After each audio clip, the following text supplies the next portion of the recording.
기도 한번 하겠습니다. 사랑의 하나님 감사합니다.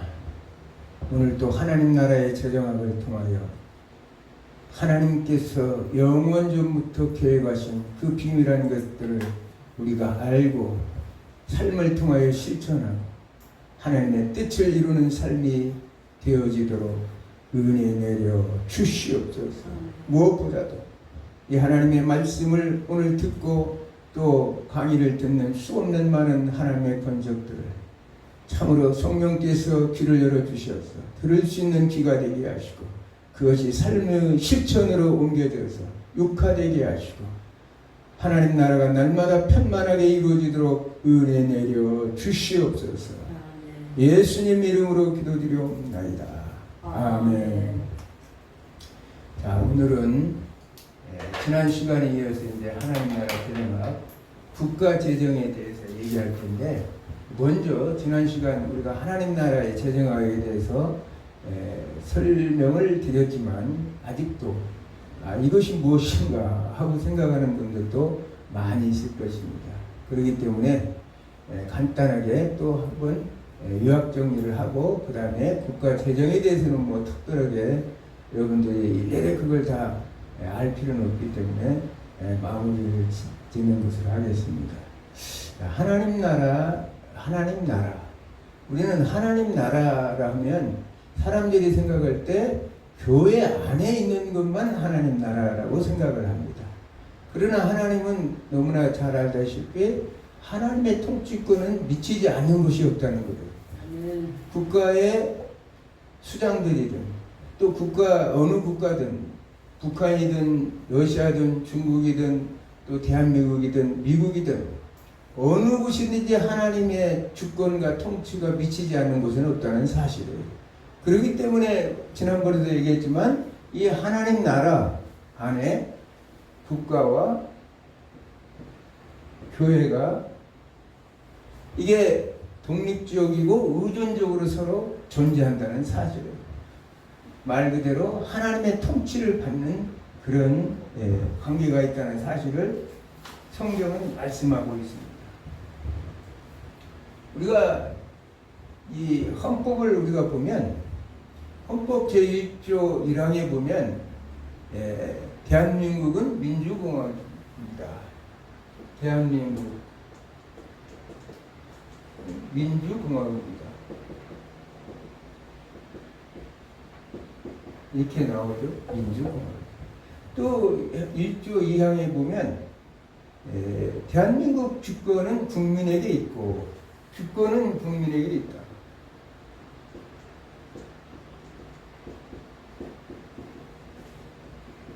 모든 권력은 국민으로부터 나온다. 권력도 국민으로부터 나온다. 이렇게 얘기해요. 자, 이거를 통해서 이제 하나님 나라를 한번 살펴보고자 합니다. 우리는 하나님 나라는 어떤 나라예요? 하나님이 통치하는 나라가 하나님 나라고 하나님의 백성들 말 그대로 하나님의 모든 피조 세계들이 이루어져 나가는 곳이 하나님 나라예요. 그러면 그 하나님 나라의 주권은 누구에 있느냐? 하나님 나라는 하나님께 있다는 사실. 주권이 하나님께 있어요. 여기는 국민에게 있지만 그러면서 그 권력은 누구에 있냐? 바로 또 여기도 국민에 있는 것이 하나님께 있다는 거예요. 그래서 국가든 어찌되었든 모든 국민들은 이 하나님의 통치 아래에서 이 모든 것들을 이루어 나가는데 우리가 잘 알다시피 하나님 나라 재정학의 출발점은 창세기 1장 28절이죠. 창세기 1장 28절. 생육하고 번성하여 땅에 충만하고 정복하고 다스리라 해서 다스리라. 이 통치, 하나님의 통치를 얘기해요. 그런데 국가에서도 사실은 주권은 사실 국민에게 있는데 통치는 누가 하고 있느냐? 대통령이나 그 지도자들이 대부분 통치를 하죠. 그러나 사실은 실질적으로는 이런 것들을 우리는 위임이라고 그러죠. 국민들이 그들에게 주권을 위임했기 때문에 통치를 할 수 있다는 사실이에요. 그런데 창세기 1장 28절도 뭐라고 얘기했느냐면 바로 생육하고 번성하여 충만하고 다스리라 이렇게 했는데 누가 누구를 다스리냐? 하나님께서 주권을 누구에게 넘겼느냐? 사람들에게 넘겼잖아. 그래서 피조 세계, 자연 세계를 다스리는 사람을 인간을 통해서 지난번에도 얘기했지만 재정 위임을 했다는 거예요. 재정 위임, 파이낸셜 퍼미션. 우리나라 국가에서만 헌법에 보면 이 국민에게 있다는 얘기는 국민들이 이 대통령이나 그 권력자들에게 국가를 통치할 수 있는 권한을 위임시켰다는 거예요. 그래서 이 모든 것들은 주인이 대통령도 아니고 권력자들도 아니고 바로 백성에 있는 것처럼 하나님께서 만물을 다스리시는 권한을 인간들에게 재정임을 통해서 우리에게 모든 피조세계를 다스릴 수 있도록 해주셨다는 거예요. 그렇다고 해서 인간 자체가 바로 하나님의 통치를 받는 동일한 피조물이라는 사실을 우리가 알 수가 있습니다. 근데 사람들은 그렇게 생각하지 않죠. 지금까지.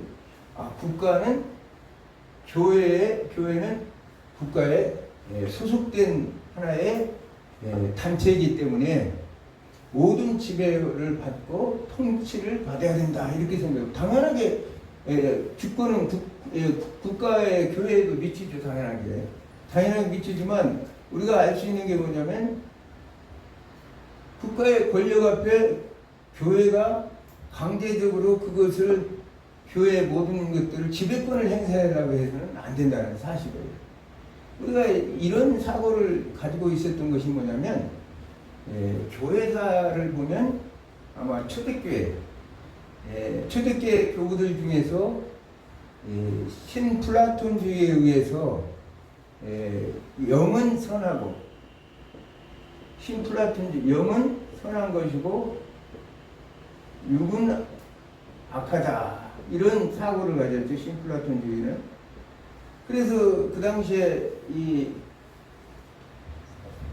처음 이제 중세 초기에 사상은 뭐냐? 로마 교회의 그 핵심적인 사상은 본인들이 하고 있는 그 모든 것들은 성직자나 또 수도사나 이런 것들은 하나님의 일을 하고 있기 때문에 선한 일이고 나머지 그 밖에 세상에 있는 모든 일들은 열등한 것이고 세상적인 것이라고 생각했다는 거예요. 그러나 성경은 한 번도 그런 적이 없어요. 왜?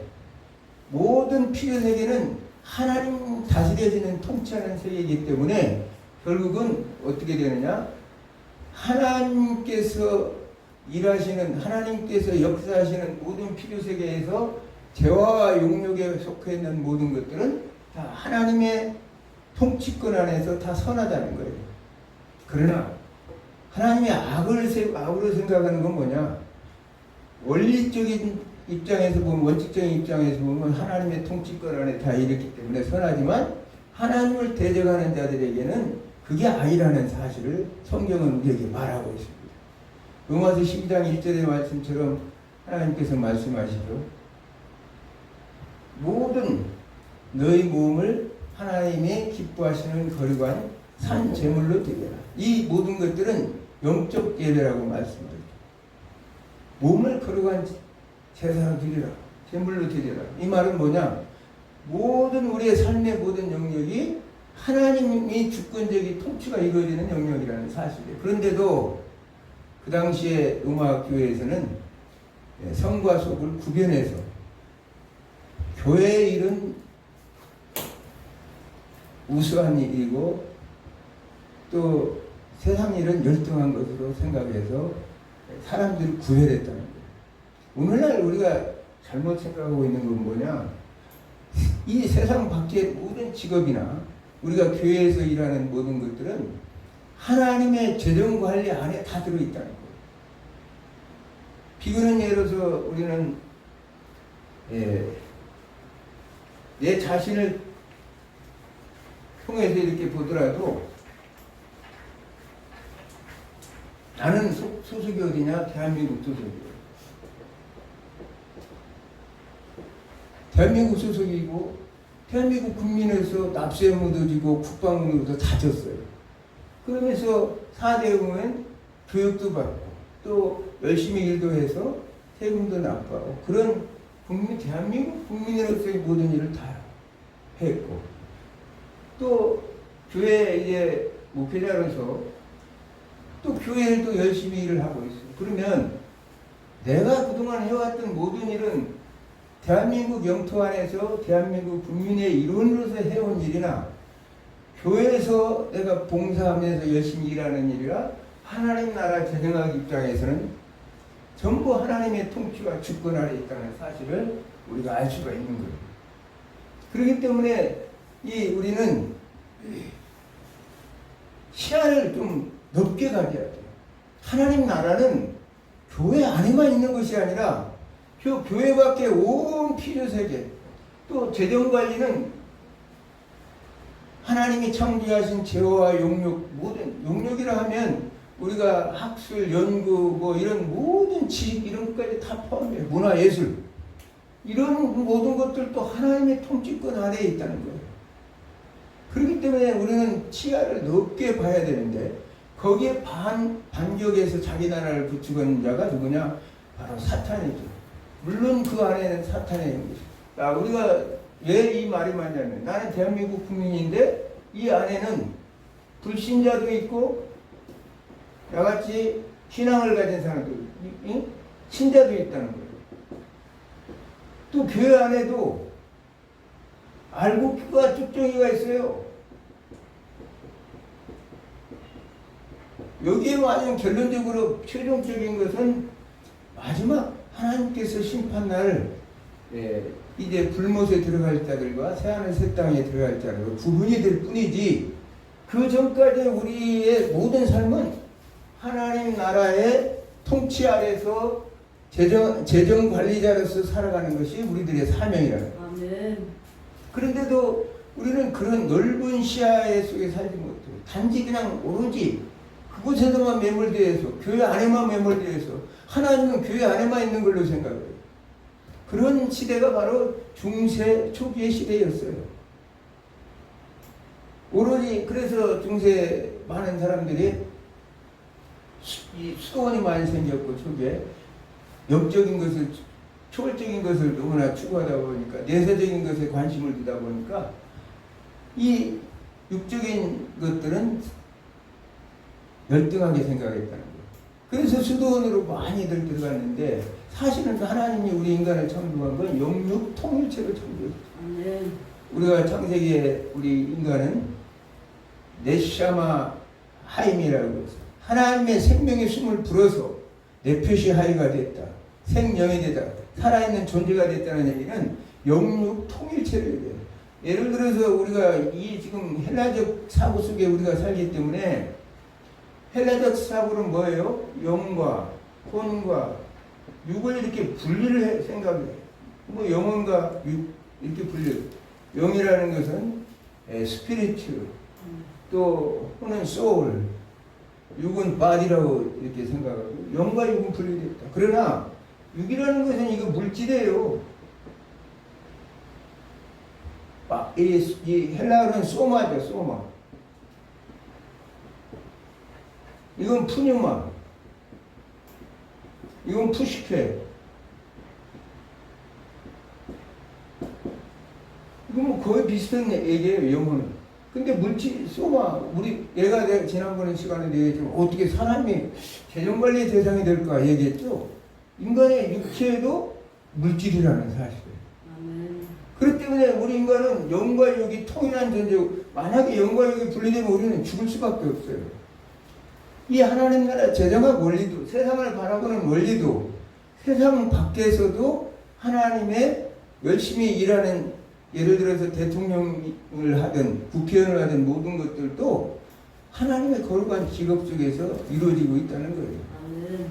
그래서 그 넓은 의미에서 세상을 바라봐야 되고 그래서 우리는 하나님 나라 재정학을 통해서 국가 재정에서 뭐가 잘못되어 있고 교회와의 관계 속에는 뭐가 그릇된가를 우리는 알아야 된다는 사실이에요.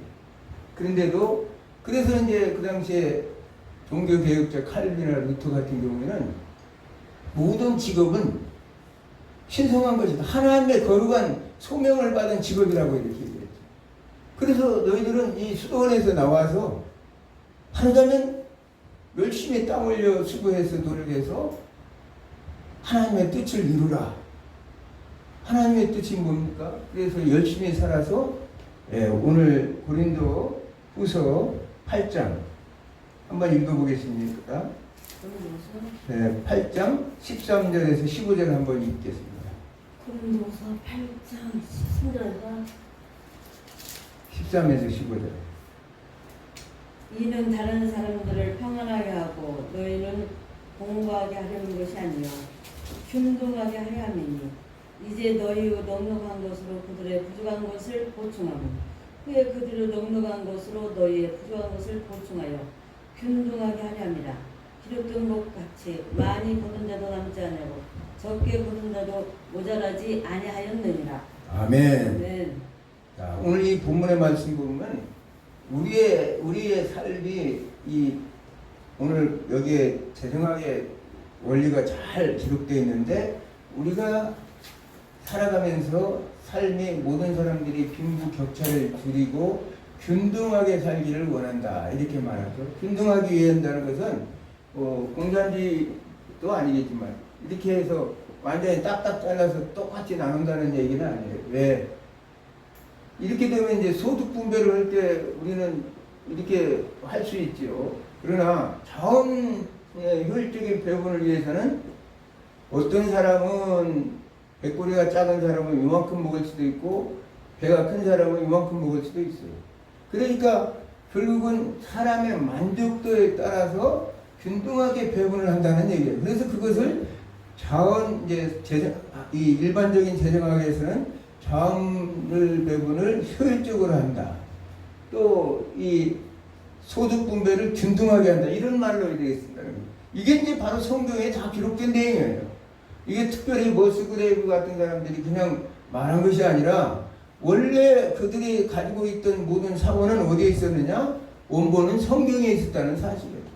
성경은 모든 학문을 포함하고 있는 원천적인 베이스예요.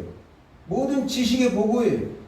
그렇기 때문에 우리가 성경을 통해서 우리는 공부하다 보면 세상의 모든 삶의 지혜를 얻게 되고 지식을 얻게 되고 삶의 원동력이 되는 것이 이제 바로 성공이라는 거예요. 오늘 그래서 우리는 이 하나님 나라 재정학을 통해서 내가 꼭 얘기하고 싶은 것은 정말 이 지식의 지경, 지혜의 지경을 좀 넓혀야 된다는 거예요. 다 우리 교회, 우리 목사님 그 틀에 안에서 박혀있지 말고 세상을 크게 눈을 크게 뜨고 하나님의 뜻하신 바, 내 이웃, 내 나라, 이웃 나라, 전 세계, 지구촌 이걸 생각할 수 있는 만들을 가지라는 거예요. 그래서 지난번에도 얘기했지만 자연 만물 중에서 공해 문제라든지 환경 문제라든지 이런 모든 것들도 눈을 뜨고 하나님께서 잘 관리하라고 그랬는데 그걸 보지 못하고 또 아까 얘기했지만 우리 육은 소마라고 해서 물질로 되어 있으니까 우리 이것도 하나님의 관리 대상이고 재정의 대상인데도 우리 몸을 마음대로 우리가 한다면 하나님이 온전한 나라의 재정 관리가 안 되고 있다는 사실을 우리 스스로가 자인하는 꼴이 된다는 사실이에요. 그렇기 때문에 이번 하나님 나라 재정학을 통해서 우리가 정말 하나님이 뜻하는 것이 무엇인지를 온전하게 깨달아서 아는 것이 중요하다. 그런 취지로 제가 이걸 또 반복해서 또 이렇게 말씀을 드리는 것입니다. 네. 자, 그러면 오늘은 이제 일반적인 지난번에서 재정학은 넓은 의미에서 재정학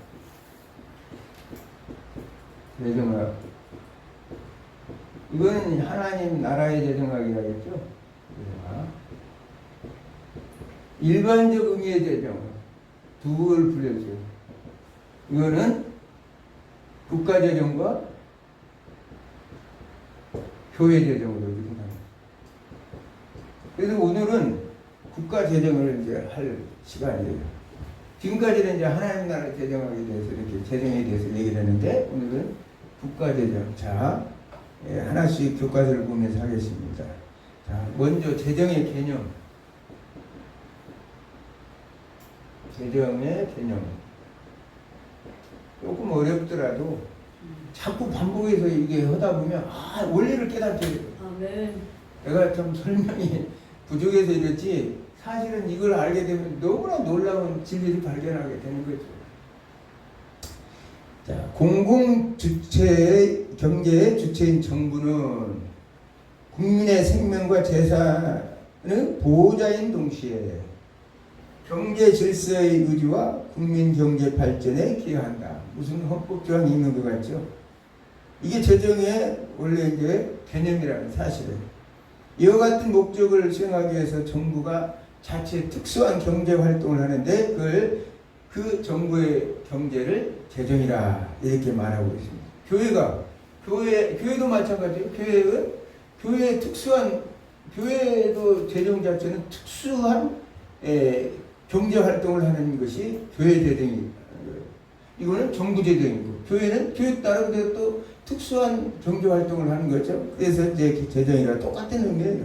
따라서 재정은 국가나 지방자치 기타 공공단체가 공공욕구를 충족하기 위하여 필요한 수단을 획득하고 또 관리하고 운영하고 국민경제의 질서와 민간경제의 비합리성을 시정 보완하는 경제활동이라고 정의할 수 있다. 그러니까 우리가 이 재정의 역할은 국가재정 공공욕구 충족을 위해서 자원을 조달하고 획득하고 운영하고 관리하는 그런 기능을 얘기하고 또 잘못된 시장 경제의 잘못된 것들을 보완하고 시정하는 역할을 하는 것이라고 볼 수가 있다는 사실이에요. 그래서 재정에는 두 가지 기능이 있는데 하나는 공공욕구에 필요한 수단을 조달, 관리, 운영하는 기능이고 다른 하나는 민간경제의 실패를 시정하여 국민들의 경제 생활을 증대시키는 것이다. 재정을 우리는 통상 국가의 수입이나 지출로 파악이 쉬워요. 내가 교회 재정 보면 교회 금전출납도 아니라고 수없이 얘기를 했듯이 국가 재정도 맞아요. 국가의 수입이나 지출을 정리하는 것이 아니라 이런 수평적인 생각은 지향해야 된다는 거예요. 왜냐하면 오늘날 국민경제 순환 과정에 보면 정부의 활동과 역할은 동태적 의미를 가지고 있기 때문에 여러 가지로 변화무쌍하다는 거예요. 그냥 수입과 지출이 뭐 들고 나는 것만 관리하는 게 아니라 이 여기에도 수없는 하나님 나라 원리가 적용되어 있기 때문에 그 여러 가지 상황에 따라서 수없이 변수가 있다는 사실입니다. 자, 우리가 이제 초기의 재정은 18, 19세기의 야경국가 형태였어요. 야경국가.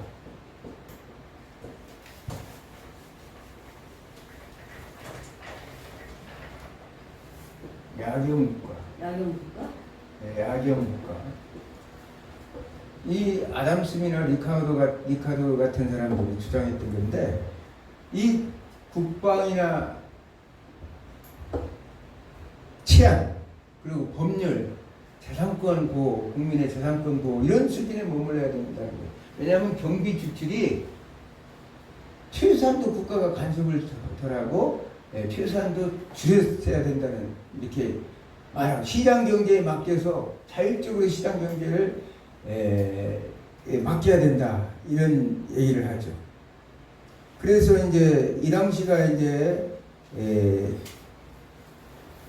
18, 19세기 그리고 종교 전쟁이 끝난 이후에 이 서부 유럽은 사실은 굉장히 빈곤한 상태죠. 그 당시에 종교 전쟁 이후에 거의 인구 3분의 1이 죽고 나라 경제가 다 파탄났다는 그런 상황 속에서 지난번에 말하자면 리버티즘 같은 17세기의 리버티즘 같은 그런 상황에서도 그런 것들이 생기고 했다는 것 자체는 상당히 이제 이 서구 쪽에서는 산업혁명이 일어나고 또 그러면서 자본주의가 발달하고 아까 칼빈과 루터 얘기했지만 그렇게 천대받던 그 직업들이 이제는 힘을 얻고 탄력을 받아서 서구 자본주의 사회를 발달시키는 원동력이 있다는 사실을 알 수가 있습니다.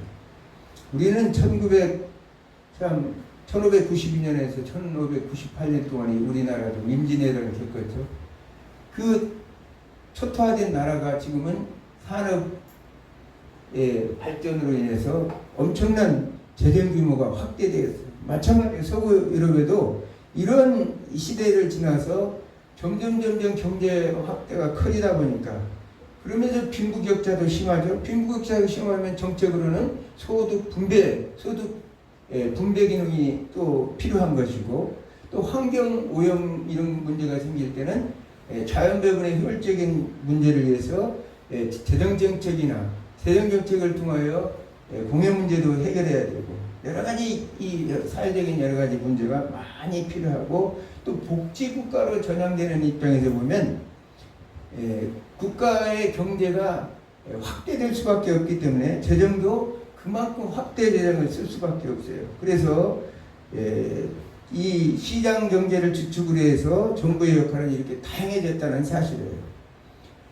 국방, 치안, 법률, 교육, 보건, 또 공공 지출, 전력, 통신, 수도 뭐 이런 공격들, 조세 징수를 뒷받침하기 위해서 이제 여러 가지 이제 이 제도들이 있어야 되고 독점, 공해, 공정거래, 산업 방지에 대한 법적 제재나 각종 인허가 이런 경기 대응에 대한 그런 것들을 대비하기 위해서 재정 정책이 반드시 필요했다는 사실. 문제는 이렇게 많은 좋은 재정 정책을 수없이 많이 쏟아내고 있지만 누가 어느 나라 아까 국민들이 위임한 그 통치자가 누구냐에 따라서 국가 경제도 또 달라질 수밖에 없다.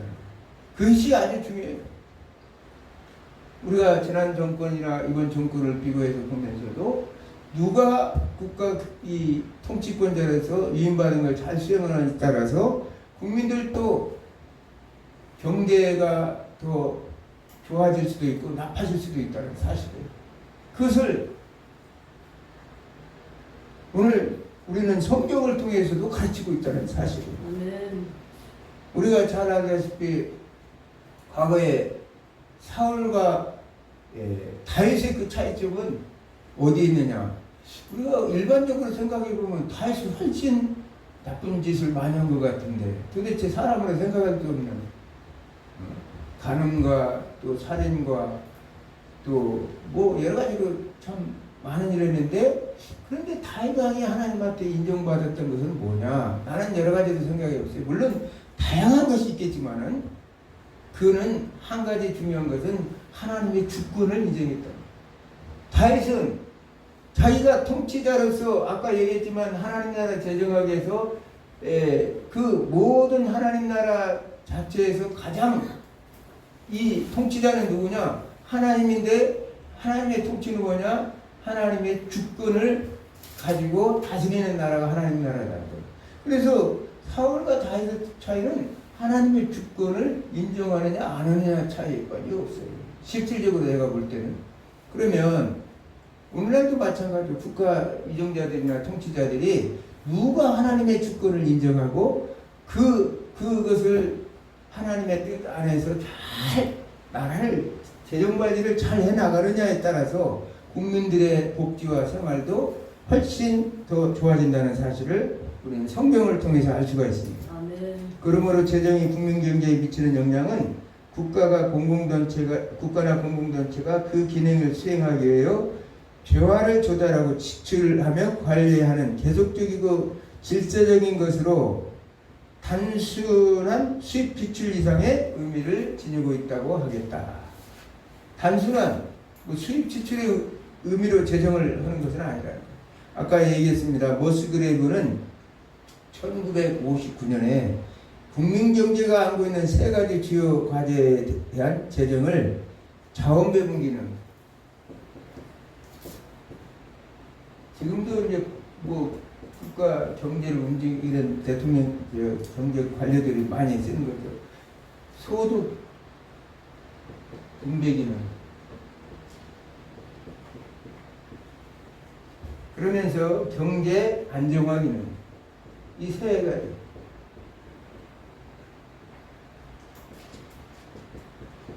이 세 가지를 주장하여서 재정의 기능을 발표한 적이 있어요. 재정의 기능은 이런 세 가지 틀 안에서 로스그레이브가 주장했던 내용을 요즘도 오늘날도 국가 재정에서는 이걸 아주 중요하게 생각하고 있죠. 자, 자원배분 기능이라는 건 뭐냐? 사회 경제의 자원을 적절한 용도로 배분하고 있는데 더 구체적으로 말하면 어떤 상품을 어느 방법으로 생산하며 누구에게 배분할 것을 결정하는 을 내리는 것이다. 그래서 생산과 소비가 적절하게 필요한 자에게 어느 사람에게는 너무 많이 간다든지 어느 사람은 너무나 적게 간다든지 하는 거라 그걸 이제 만족도라고 해서 효용이라는 경제학적 용어로 하면 효용이라는 것을 얘기하는데 만족도. 이 어떤 사람은 큰 것을 가져야 만족하고 어떤 사람은 조그만 작은 규모를 가지고도 만족하는 그 사람의 필요에 따라서 만족도에 따라서 이루어지는 것을 배분하는 것을 자원배분 기능이라고. 그런데 여기에도 이제 공공재의 외부성이라는 것이 작용하죠. 외부성. 시간이 없기 때문에 일일이 이제 이걸 다 설명하기는 어렵네요. 시간이 좀. 우리가 프리라이더라는 그 용어가 있는데 소비자가 아무런 대가도 치르지 아니하고 공공재를 소비하는 그런 사람들을 프리라이더라고 대가 무임승차라고 그래요. 무임승차 프리라이더.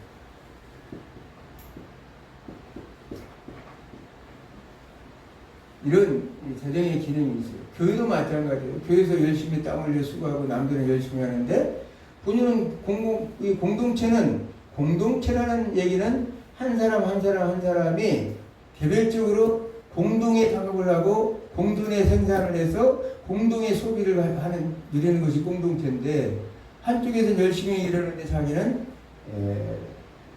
남이 생산해 놓은 것을 가지고 자기가 거기에 숟가락만 얹어 놓는다면 그게 이제 프리라이더예요. 그러면 그 공동체는 질서가 없는 것이 되는 거예요. 그래서 일하기 싫거든 먹지도 말라고 사도 바울은 그렇게 얘기를 하죠. 자, 그 다음에 소득 분배 기능은 이렇게 생산된 재화 서비를 사회 구성원사에 공평하게 나누는 방법이다. 아까 얘기했죠. 이렇게 해서 공평하게 나누는데 이것을 어떻게 딱 잘라서 다 이렇게 나눌 수는 없어요. 그렇기 때문에 이 모든 것들을 하기 위해서는 어쩔 수 없이 부유한 사람으로부터 돈을 걷어 가난한 사람에게 이전해 주는 것을 뜻하는데 이런 것들은 개인의 정당한 권리가 침해될 수가 있죠. 요즘 조세 저항이 많은 것은 뭐냐? 아니 왜 이렇게 세금을 많이 걷느냐? 그 이유는 뭐냐? 가난한 사람에게 분배하기 위해서. 아까 우리가 고린도에서 얘기했지만 8장에서 얘기했지만 부유한 사람으로 해서 그것을 가난한 사람에게 줌으로 인해서 그것을 보충하는데 너희가 나중에 부족했을 때 너희들 또 그 부자들에 의해서 또 보충을 받아서 균등하게 하기를 원한다. 그러므로 인해서 기록된 것 같이 거둔 자도 남지 아니하고 적게 거둔 자도 모자라지 아니하느니라. 이게 이제 만나의 법칙인데 이런 소득 분배 기능이 사실은 이런 거 전부 이제 성경에서 나왔어요. 지금 오늘 이 본문의 내용이 자원배분 기능과 소득 분배 기능을 완전하게 성경에서 나온 거예요. 머스그레이브도 아마 성경을 보면서 이것을 알게 됐을 거예요. 깨닫게 됐을 거라고 이런 학문과 이론이. 성경은 말씀의 보고지만 지식의 보고예요. 아멘. 그래서 모든 경제, 문화, 의학, 법률, 정치 모든 것이 망라에 들어가 있는 게 바로 성경 말씀이라는 사실이에요.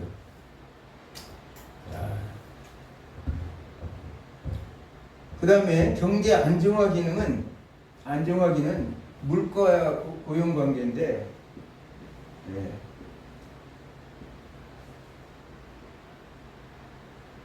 이걸 실업률, 물가 상승률,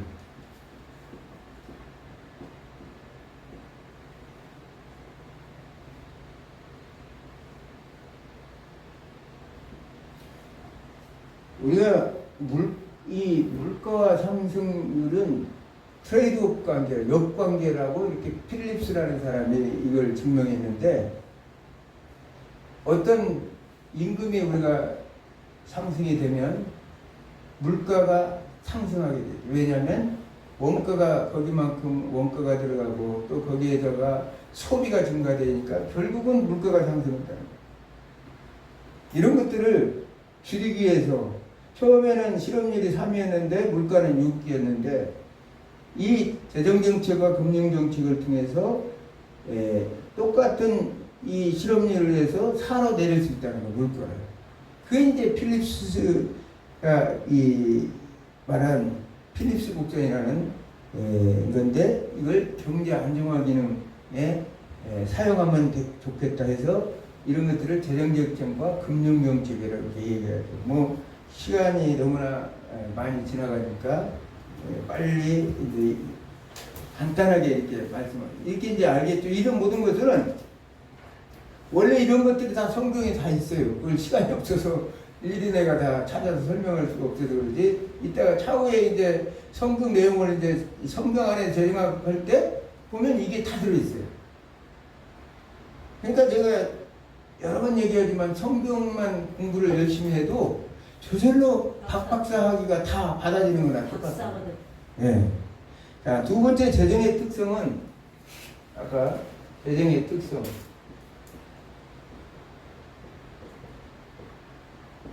1번. 그 다음에 계획성. 모든 재정은 이 미리미리 예산을 통해서 계획해서 이루어지는 것을 말해요. 그냥 이루어지는 것은 하나도 없죠. 미래에 대해서 계획을 세워서 이루어져야 된다는 거예요. 다음 회계연도 목표를 옛날 참 이걸 생각해 보면 내가 이거 예산 세운다고 이 장로 때 산에 올라가서 맨날 연초면 금식에 가면서 교회 예산 세운다고 와서 했던 일이 생각납니다. 예, 다음 회계연도 예산 세우기 위해서 산에 올라가서 금식하면서 했던 일이 생각납니다. 두 번째는 강제성. 우리는 그 권력단체이므로 필요한 재원화 용역을 강제성을 행사함으로 획득할 수밖에 없어요. 왜? 조세 자체가 강제적인 징수이기 때문에 개인의 의사와는 무관하게 부과된 세액이 개인으로부터 강제 징수되기 때문에 강제성을 가지고 있다는 거예요. 만약에 사경제의 경우에 이 경제활동에 강제를 띠면 그거는 강도라고 하죠. 국가가 강제성을 띠고 조세 징수하는 이유는 사회 전체 이익과 직결되고 공공 욕구를 충족하기 위해서 그렇다는 거예요. 세 번째는 공익성이죠.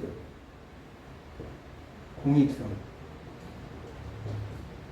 국가 재정은 공익성을 다 띠고 있다는 거예요. 그렇기 때문에 어떤 이제 개개인이 사회 전체의 공익과 유치될 수는 없어요. 왜? 비용 편익 분석이라고 해서 내가 세금 낸 것만큼 내가 어떤 혜택을 받는 건 아니에요. 왜? 이전 지출을 통해서 골고루 배분돼요. 부자가 가난한 자에게 이전되는 그런 것들이 있기 때문에 그 편익이 세금 낸 만큼 나한테 다 돌아오는 건 아니에요. 일정적인 보상은 똑같이 적용되지는 않지만 그래서 이제 재정은 공익적인 공익성을 가지고 있다. 공익성을 띈 재정 활동의 목표는 정치적으로 결정되죠. 그러면서 위험무예 저하 또는 공공재의 비분할성, 비배제성, 일반적 보상의 특성을 지닌 이유로 재정의 공익성에서 비롯되고 있습니다. 자, 국민경제 세 번째는 민간경제와 공공경제의 차이.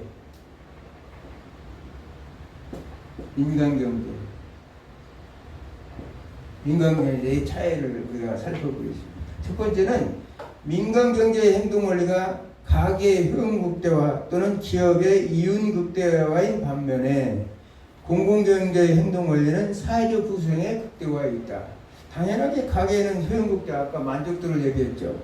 그러면 기업은 이윤극대화를 추구하지만 공공경제는 사회 전체의 후생을 극대화하는 데 목표가 있다는 거예요. 두 번째는 민간경제는 합의원칙에 입각한 등가교환의 경제이지만 기브앤테이크, 당신이 이 돈을 얼마나 주면 나한테 이렇게 물건을 달라, 이런 이 시장경제 원리에서 이루어지지만 정부 주체라는 공공경제는 강제원칙에 입각한 불등가교환 원칙이다. 그래서 어떤 분과 교환이라는 것은 같은 가치를 가진 두 가지 상품이 교환되는 것을 얘기하는데 그거 관계없이 그냥 공공경제는 바로 강제적으로 입각해서 그 어떤 공공기를 지원하고 또 조세를 획득하기 때문에 그렇다는 거예요. 강제적 징수이기 때문에. 그런데 교회는 뭐냐? 강제 징수가 아니죠. 조세를 이렇게 이제 재정이 이 원천은 이제 국가 재정은 뭐냐면 조세지만 교회는 이제 재정이 원천이 헌금인데 다른 국가 재정과 다른 거 뭐냐? 하나님의 은혜에 의해서 자발적으로 하나님 헌금하는 것이 이제 교회 재정의 원천이에요. 세 번째 공공경제는 계획적으로 이렇게 하는데 모든 것들이 그 민간경제가 수행하기 어려운 부분들을 공공경제가 하는데 예를 들어서 철도라든지 뭐 지하철이라든지 이런 규모의 경제에 해당되는 이런 것들은 국가에서나 공공단체에서 밖에는 지방자치단체 같은 데서 밖에는 이게 참 하기 어렵죠. 사경계에서 하기는 어려워요. 네 번째는 이 이제 양립 제출이다. 민간 경제는 돈이 먼저 들어오고 그 돈에 의해서 지출을 하지만 공공경제는 양출 재입이다. 왜냐하면 지출 예산을 먼저 세워요. 우리 교회가 그래요. 교회가 지출 예산을 먼저 세우고 그 다음에 이제 그 회계년도에 집행하면서 세금을 이제 거기에 맞는 세금을 조세를 부과하죠. 교회도 마찬가지예요. 교회 예산도 양출재입이에요.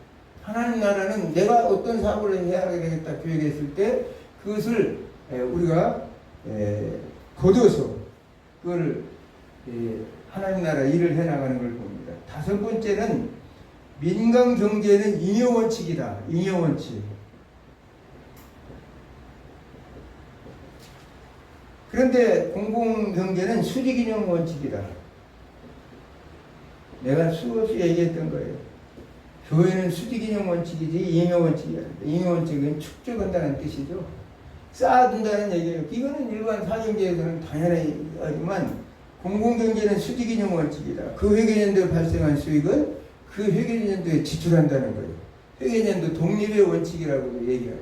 그래서 교회 예산은 이렇게 이루어지고 있다는 사실을 우리가 마지막으로 한 가지만 얘기하죠. 우리는 교회 하나님 나라 재정학을 공부하고 있기 때문에 그러면 잉여 문제에 대해서 우리가 잘 알듯이 누가복음 12장에 나와 있는 부자를 생각할 수밖에 없어요. 부자는 어느 날 소출이 너무 많았어요. 창고가 보니까 그 소출이 풍성해서 이제 다 쌓을 수가 없어요. 그래서 창고를 다 늘렸어요. 늘려서 그 모든 곡식을 다 쌓아놓고 하는 얘기가 야 이렇게 이제 풍성하게 쌓아놨으니 앞으로 몇 년간은 정말 마음 놓고 자유롭고 풍성하게 쉬면서 행복하게 살 수 있겠구나 할 때 하나님께서 하신 말씀이 오늘 내가 이 밤에 내 영혼을 내가 취해서 버리면 너는 어떻게 할 것이냐 이렇게 말하죠.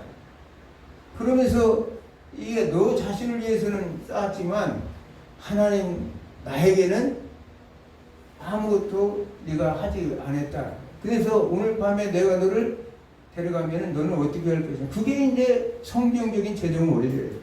교회도 마찬가지고 하나님의 백성들의 삶은 항상 잉여적인 삶. 우리는 당연하게 부자가 돼야죠.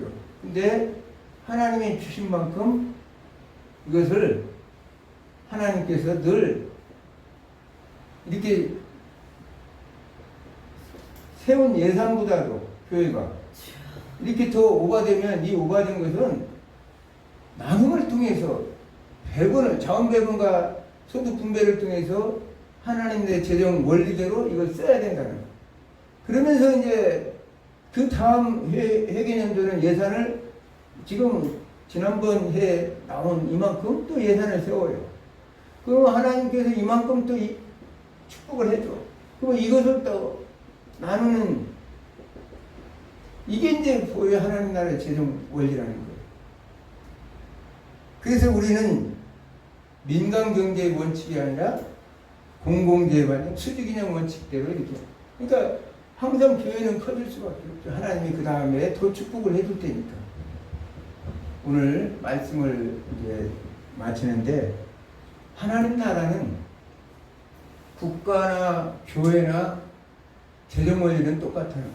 단지 국가는 국민들의 후생복지 사회 삶을 극대화하는 데 목적을 둔다면, 하나님 나라는 하나님의 주권자가 누구냐? 바로 하나님이고, 국가도 마찬가지로 주권자는 하나님이고, 그러면서 권력자들은 하나님의 통치를 이음받은 자들이고, 교회는 뭐냐?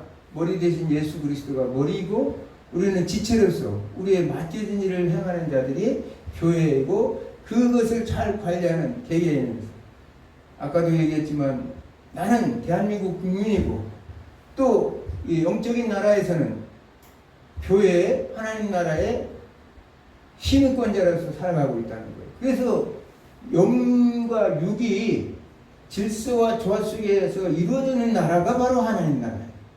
세상 나라에서는 세상의 일을 열심히 하고, 또 교회에서는 영적인 일을 열심히 해서 영과 육이 통일을 이루는 그런 나라가 바로 하나님 나라고, 하나님 나라 제정인 것을 오늘도 성경을 통해서 말씀하고 있습니다. 아멘. 이제 한 주간도 여러분들이 이제 이 무더운 날씨 속에서 이 말씀을 너무나 광범위한 얘기이기 때문에 짧은 시간에 전했지만 몇 번 반복해서 들으면 하나님 나라의 통치 원리가 무엇인가를 아마 생각하고 깨달을 수 있을 것입니다. 여러분들이 건강하시고 다음 주에 또 뵙겠습니다. 기도합니다.